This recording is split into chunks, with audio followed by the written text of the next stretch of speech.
서부지방법원에 체포영장 청구하기 전에 혹시 서울중앙지방법원에 체포영장 청구한 적 있습니까?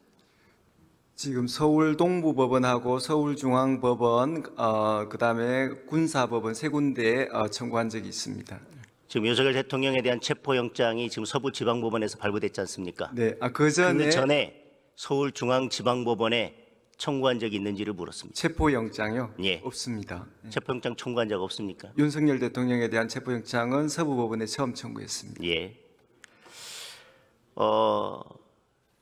지금 공수처에서 내란죄에 대한 수사 권한이 있다고 주장하는 근거는 직권남용죄에 대해서 수사할 권한이 있기 때문에 그와 직접적인 관련이 되어 있는 내란죄에 대해서도 수사 권한이 있다 이렇게 주장하고 계시지 않습니까? 맞습니다. 만약에 직권남용 행위가 내란죄의 수단이 되었다면 나중에 그것이 별개의 범죄가 성립된다 하더라도 내란죄로만 형이 정해질 것입니다. 맞습니까? 저희들은 이 사건 행위에 있어서 그 직권남용죄, 그다음에 특수공용물 손괴죄, 지금 직권남용죄와 불법 체포 미수 등 여러 가지 저희들 수사 대상인 범죄를 직권남용죄에 대해서 제가 물었습니다. 직권남용죄와 내란죄가 성립되지만 그 직권남용죄가 내란죄의 수단이 된 경우에는 과형상 일죄가 돼서 형이 더 높은 내란죄로 처벌되느냐를 물었습니다. 직권남용죄와 내란죄의 관계는 그 의원님께서 말씀하신 그런 관계일 수도 있고 어쨌든 관련된 범죄인 것은 분명한 사실입니다. 그렇다면 내란죄와 직권남용죄의 법정형은 큰 차이가 있습니다. 내란죄의 법정형이 훨씬 더 무겁습니다. 그리고 본래 공수처는 내란죄 수사권이 없습니다.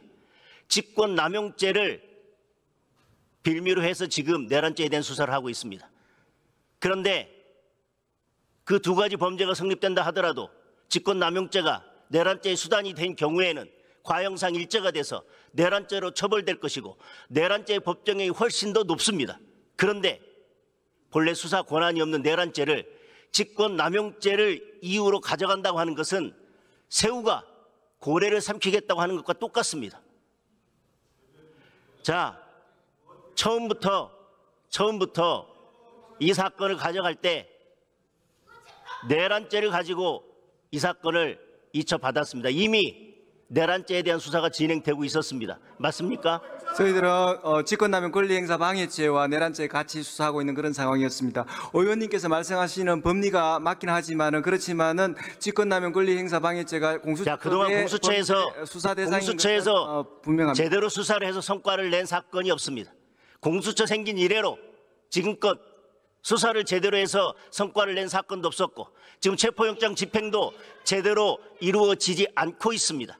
그런데 직권남용죄를 이유로 해서 내란죄 수사를 하겠다고 하는 것은 저는 정략적 이유라고 생각을 합니다. 들어가십시오.